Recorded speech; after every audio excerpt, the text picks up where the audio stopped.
Welcome to Fantasy Football Live, presented by Ram Trucks. Andy Behrens, Sal Vetri, I'm Jason Fitz.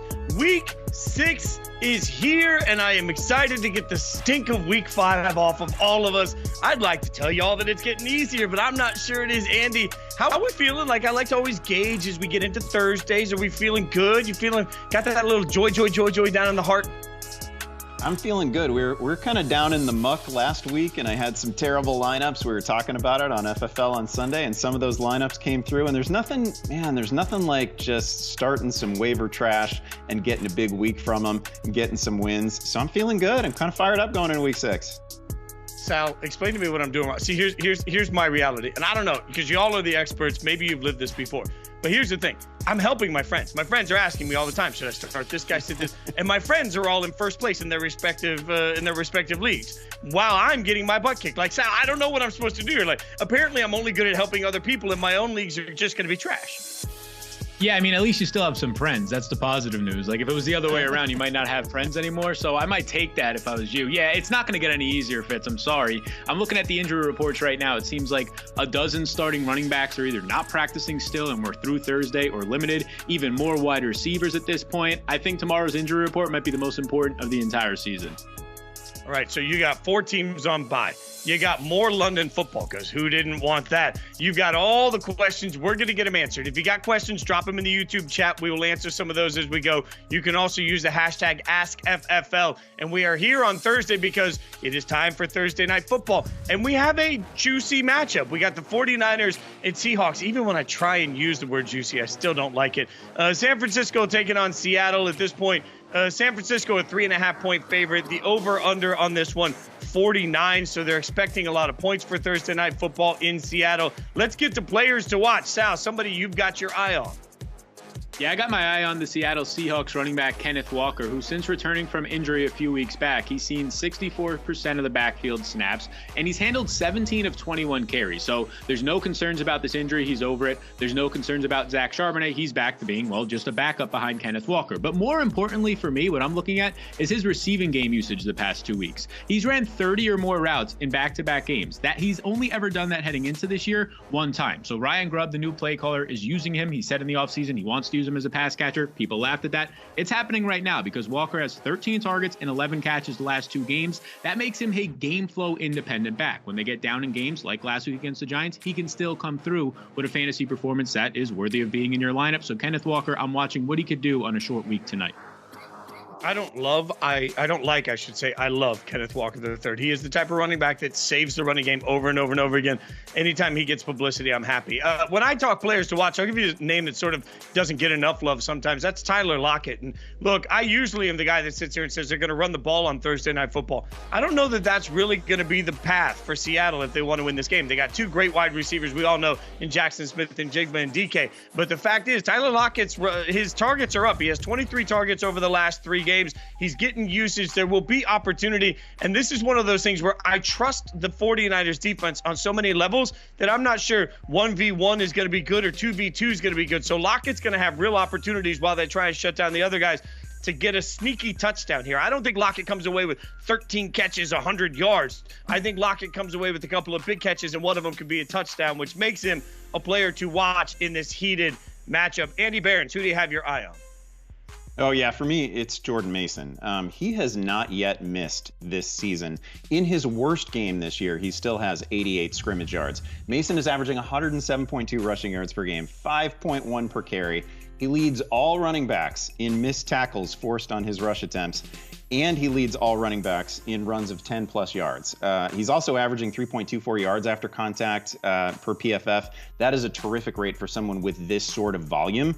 Obviously, you know, the one area in which he can't really contribute like Christian McCaffrey is as a receiver, particularly as like a route running versatile receiver, but he's still caught 7 of his 8 targets. He's demonstrated that he has some ability in the check down game at least. So far, Jordan Mason is basically the waiver ad of the year. I think there's really no question about that. He's about to get a Seattle defense that's allowed 4.5 yards per carry on the season, that just got tortured by Tyrone Tracy last week, by the Detroit running backs the week before. So this is a prime spot for Mason, and we should expect another juicy stat line. Again, here I am. The first Mason game, I'm talking to my friend, and she has CMC, and he's gone. And she's like, I don't know what I'm going to do. I'm never going to win my league. And I'm like, just go get his backup. Put his backup in. You can still get him. He's available. She was like, I don't want to take the time. I'm like, you have 5 minutes before kickoff. Go do it. She does it. She's in first place in her league. Did I do it? No. I mean, this is my whole year in a nutshell. Let's get to props. Let's bring the props. Let's help everybody make some money. I finally got off the schneid on this one. We give you some props that we like. Sal's gotten 3. Andy's gotten 2. I finally got 1, and now I'm feeling, boys, a little cocky. All right, so I'm going to give you not 1, but 2 props. Put these together because that's what I did on my money. I just told you I think that wide receivers are going to be a big part of Seattle's game plan in this game. I like DK. The over on DK 63.5, and Jackson Smith and Jigba's over is only 47.5. So rather than play one or the other, I played them both. I played them together, and I know it's props. You start to get into these parlays that everybody says, that's a stupid thing to do. I just feel like the way that they're going to win this football game is going to come. They're going to run it. They're going to run it. They're going to run it. Then they're going to hit you 20, 25 yards deep. It's not going to take a lot to get these. I like going for 2. Maybe this is just me getting aggressive now that I'm finally off the schneid. I'm putting 2 together. I'm getting risky. Andy, give me one that you like. First of all, I like that call by you. I might actually try to get that in.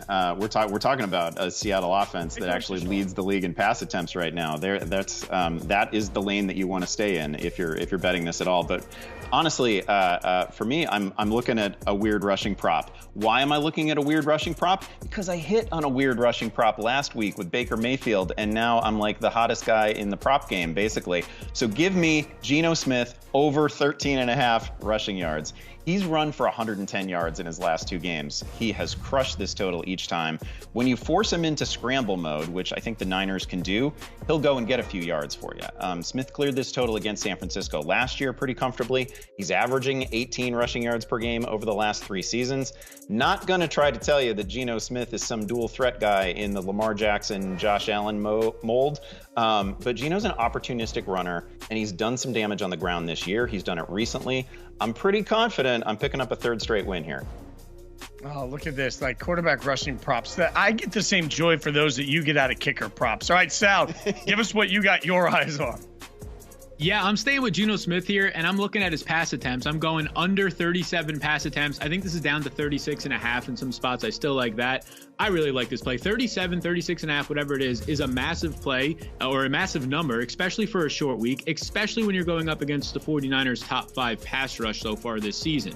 Well, Gino Smith is averaging 40 pass attempts a game. That does lead the NFL, as we discussed earlier, but I don't think they can keep getting away with this. We saw it last week. They only ran the ball 7 times with their running backs, and that really hurt the offense against the Giants, who have a solid defensive line, and they're going to face another one tonight. I think they're going to run the ball a little bit more on a short week with Kenneth Walker. They came out of that game last week saying we need to get the ball to Walker more to try and neutralize that pass rush, and I'm going for less than 37 pass attempts for Gino Smith. You know, as friends on the show, we always root for each other, but your prop would make it hard for me to get my prop. So we're now mortal enemies. Me and Andy are correlated. Yeah. There's something going on here. You guys are plotting against me. All right. From props, we go to other numbers, and numbers specifically that do lie. These are stat trends that aren't going to mean a dang thing in week 6. Sal, give me a number that is out there that is lying. Yeah, this is something I saw last week. Trey Surman's receiving game usage. He had 6 targets. He caught 6 balls. Now, that was great. He was a fill-in for Jonathan Taylor, and it looks like after practicing in full today, he's going to once again fill in for Jonathan Taylor, who is still not practicing. That's the trend that we're getting right now, but I don't buy it. I don't buy the whole stat line of him putting up around 16, 17 fantasy points last week, depending on your league format. It's just not something I can get into. 10 carries for 38 yards. He didn't look that great on really any of those carries. Maybe one you can argue where he had a big hole, but the receptions is the thing here. Joe Flacco will check down to running backs. He's not a mobile quarterback. He threw 40+ times last week, Joe Flacco. I don't think they're going to want to do that this week without Michael Pittman, with Anthony Richardson returning, who's more of a mobile quarterback, not going to check down to your running backs here. So Trey Sermon's stat line in total, especially the receiving production last week, I think it's just a stat that's lying right now. And honestly, I'm not even trying to start him this week if you have any better options. Ooh, bringing the heat. Sal hates nice things. Andy, all right, what do you got for us on a stat that lies? Yeah, let's talk about Bijan Robinson. He gave us 9.2 fantasy points last week in Yahoo default scoring. It was only 9.4 the week before, so it hasn't been great. This is maybe not everything you were hoping for when you took him in the first round. If it was me who steered you in his direction, I apologize, but also the alternatives were like Tyreek Hill and Breece Hall, so we can't pretend that you would have otherwise aced that pick. I will say in Bijan's defense that he always passes the eye test. The guy's on pace for 60 receptions on the season. The per touch efficiency is just fine. It's really nice.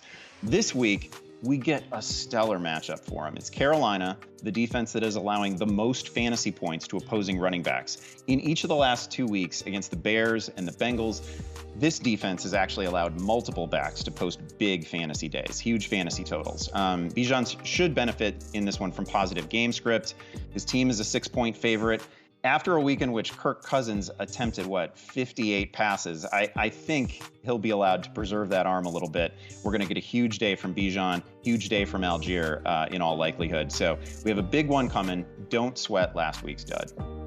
Anytime Kirk Cousins is attempting more passes than years he's been on the earth, I don't think that that's necessarily the right game plan for the Vikings. All right, let's keep going. We're going to help everybody out. You guys have been submitting questions. Again, you can submit questions right now on YouTube, but we're going to get some Make Your Pick. And the first question that comes to us comes from the Yahoo Fantasy app. On the Yahoo Fantasy app, Kieran has said, Kittle, Bowers, Higgins, pick one starting TE and a flex. So, Sal, what do you got for me?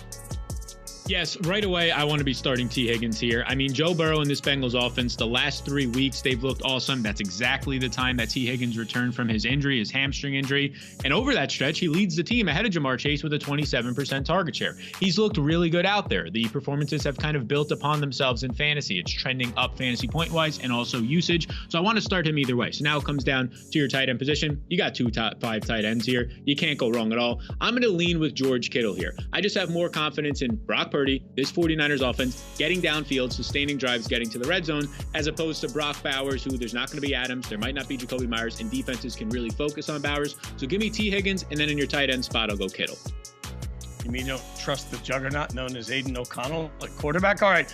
From Twitter X, we'll get a question in here for Andy, and this one comes from Icky Vicky.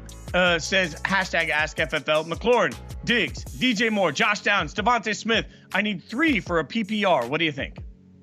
Well, DJ Moore is, especially after last week, is going to be an auto start for me. He gets that Jacksonville defense that is actually now giving up the most passing yards per game.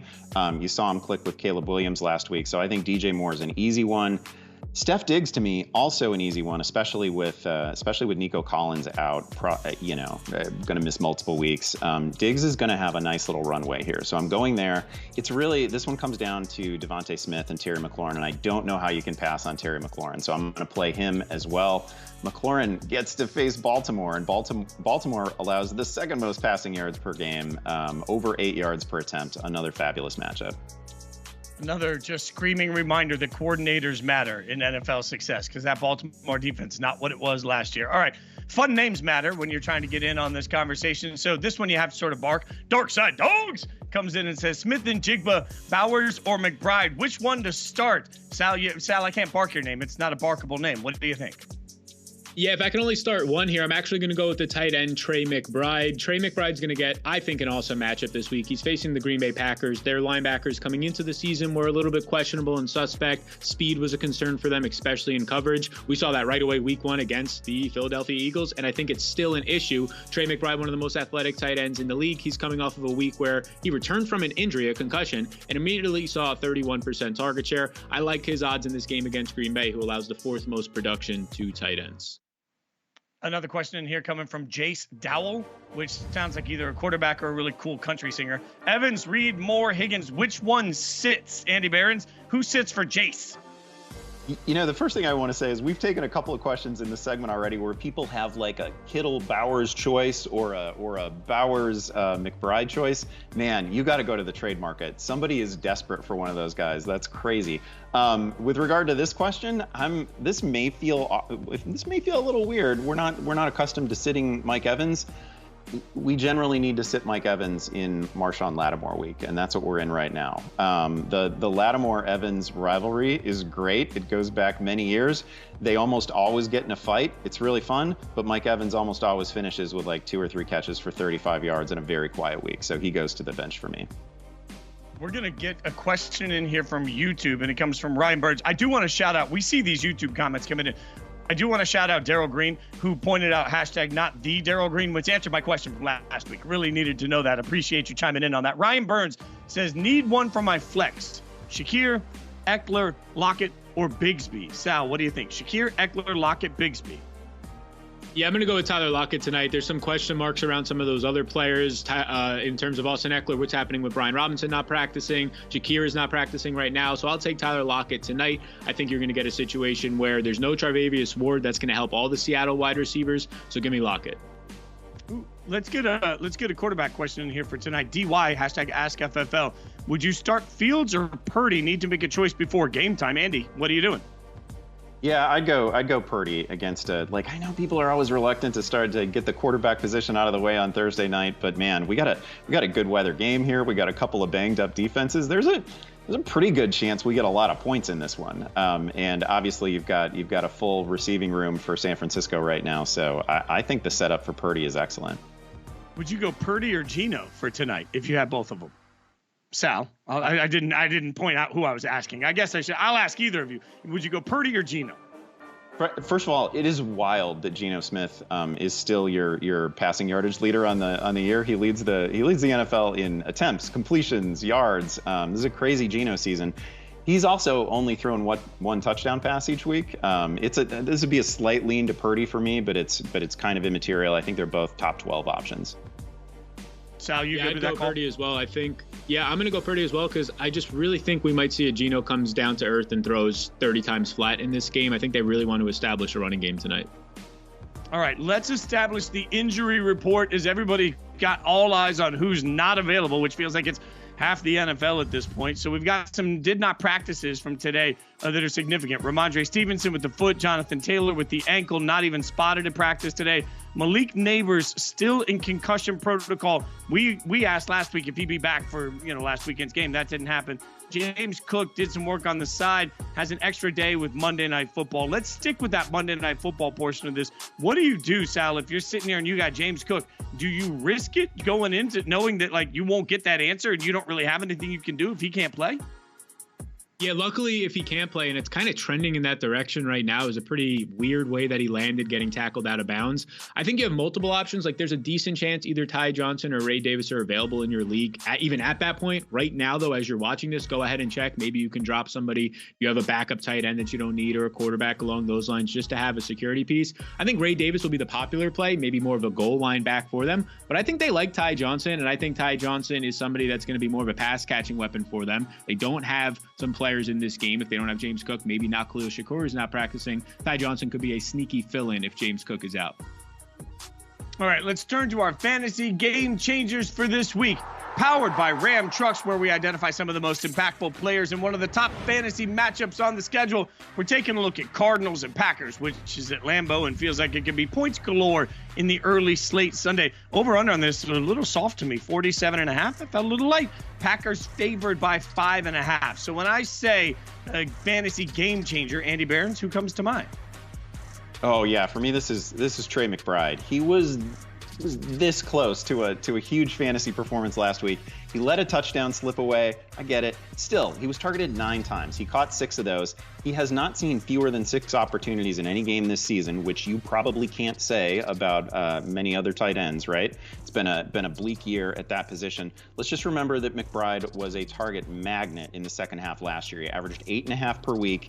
And he's basically at that same pace this year. He's also getting downfield a bit this season, more than in 2023. Really, the only difference so far is that he hasn't yet reached the end zone. I think there's a good chance that changes on Sunday against Green Bay. It's a defense that's been opportunistic in the passing game in terms of takeaways, but also pretty vulnerable and given up plenty of yards. The Packers have allowed the 10th most passing yards in the league, the 8th most fantasy points to tight ends. I like this as a potential breakout spot for a guy who might still actually finish this season as the overall tight end 1.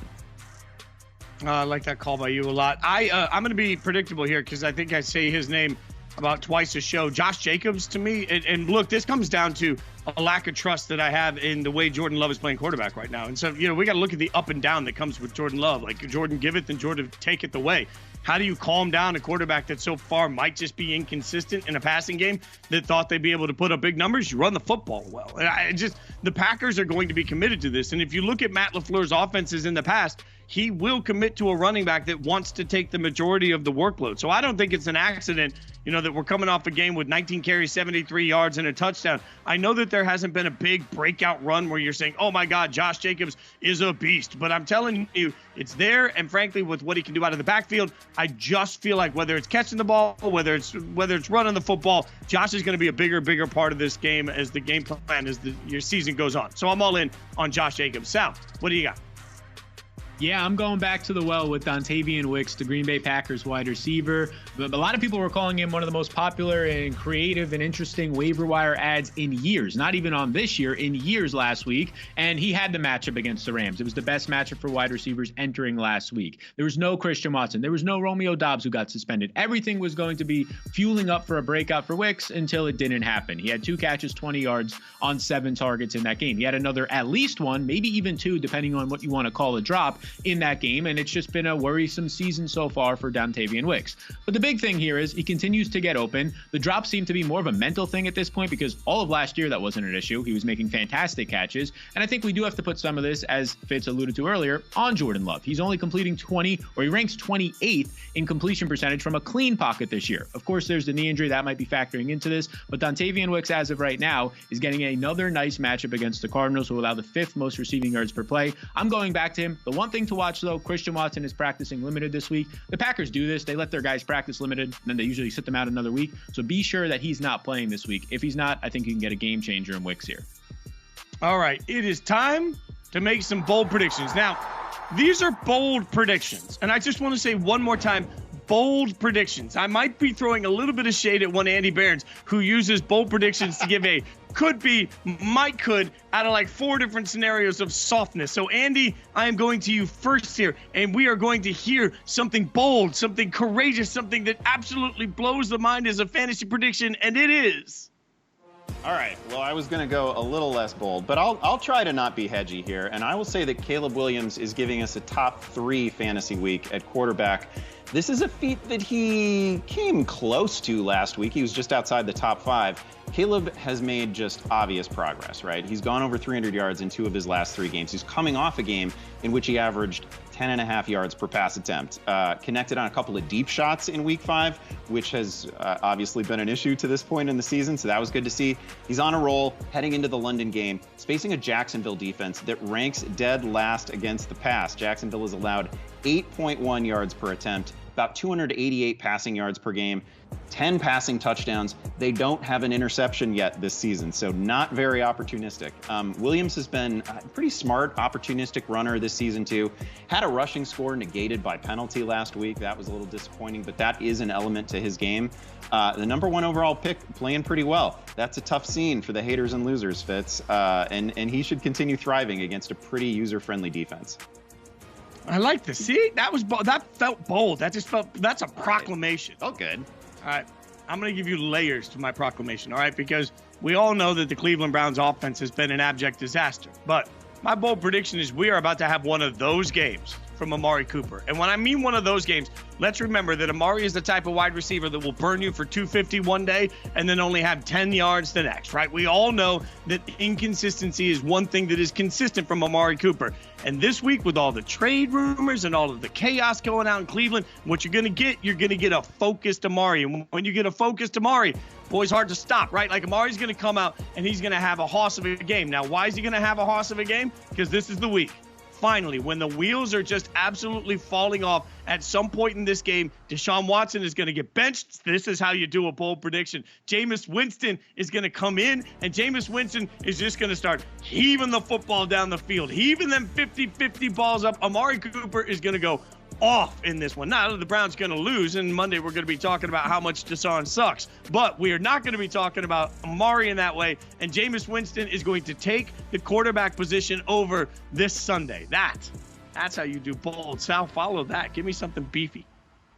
Wow, I love it. Yeah, I'm going to be going on my spot here, and this is a trend for me in my bold predictions. I'm looking at the Colts secondary to continue to target them. And this week, the Tennessee Titans are facing the Colts. Well, which wide receiver plays for them? Oh, Calvin. No, not Calvin Ridley. The best receiver on the Titans, his name is DeAndre Hopkins. And DeAndre Hopkins has been disrespected all season long. He came into the season an old man, people are saying. He's over 30 years old. He's dealing with a knee injury all year. Every single week, that trend on his knee, he's getting healthier and he's running more routes. In the last 2 weeks, he has more targets than Calvin Ridley on this team. Now he's coming out of his bye week, and he gets the perfect matchup against the Colts, who, what are they allowing right now? 3 straight 100-yard receivers on the outside. 2 of those guys were rookies. DeAndre is a veteran. He can get it done here. They're allowing 105 yards per game, the Colts, on the outside to #1 opposing outside receivers.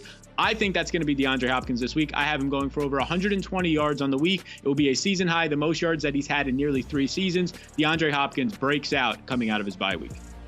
The boldest part of that is that we all know Will Levis is the Titans quarterback. So that, my friend, is truly bold to presume. Will Levis he'll throw the ball to anybody. Literally anybody. Okay, let's get everybody involved. It is time to huddle up, get the plays called. We're going to run some hurry-up offense. You know what we do. We put 25 seconds on the clock, and we see if the guys can answer your important questions. The first one goes to Sal, and it comes from Gabriel Sancho Perez, who says, half PPR this week, JSN or W. Robinson. What do you think? Yeah, I'm going to have to go with Wan'Dale Robinson because it does not seem as of this right now live stream that we're not going to be having Malik Neighbors yet again. And Daniel Jones has looked really good. 3 out of his last 4 games, he's looked solid for them. So give me Wan'Dale Robinson and the volume that he's seeing. Not sure why I went Anchorman and just read W. Robinson. All right, the next one goes to Andy. Sharon says, play Kittle tonight or Laporta on Sunday at tight end. Ask FFL, what will you do, Laporta truther? What a grade A draft this was. 2 Iowa tight ends. It's beautiful. You'd love to see it. I would play Kittle in this one. He scored in 3 straight games, right? He's depending on your scoring format, he's either the tight end 1 or 2 on the season. He's been great.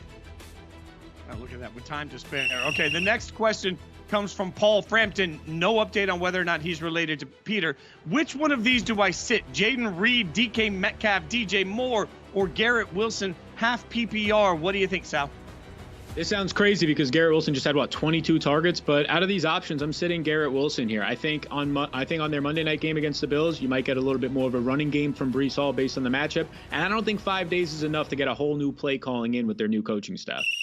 That is such a smart point by you, Sal. I will remind everybody, 5 days and roughly 2 practices. Less jam, which sounds less exciting than more jam. Do I stick with Gino or go with D. Jones or even Caleb Williams? What do you think, Andy? Even Caleb, like how do you throw in an even Caleb Williams when Daniel Jones is part of the equation? I will say I personally have a Superflex league in which I have a Daniel Jones, Caleb Williams choice, and I am, for the reasons outlined in bold predictions, I am leaning Caleb. I just think it's a spectacular matchup, although Daniel has one as well. All right, the next question coming in is from the YouTube chat, and it's from Mojo, which is actually spelled out M-O-E-J-O-E, which I respect the hell out of. Start the 49ers defense or Philadelphia defense? I just said Amari's going to go off. We'll find out if Sal agreed with that. What do you think on this one?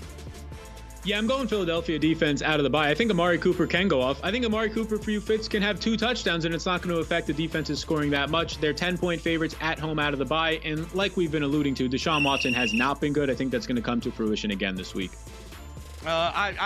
We're putting the other Darryl Green in. I mean, that's just what happens. Not the Darryl Green, but still our Darryl Green. Always our Darryl Green in our hearts.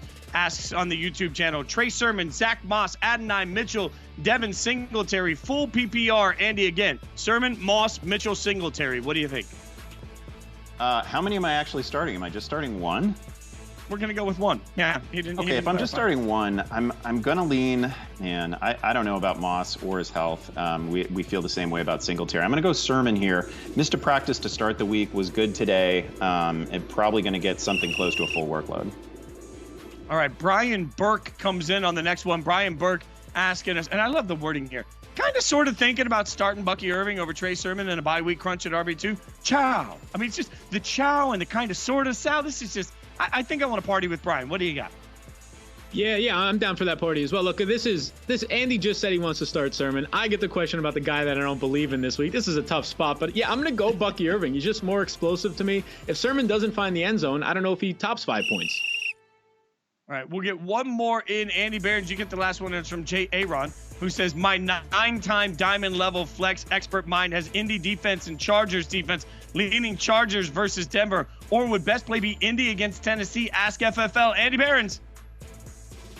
Who am I to tell a 9-time diamond guru what to do? But I would actually, I'd go Indy here. I'd pick on that Will Levis train.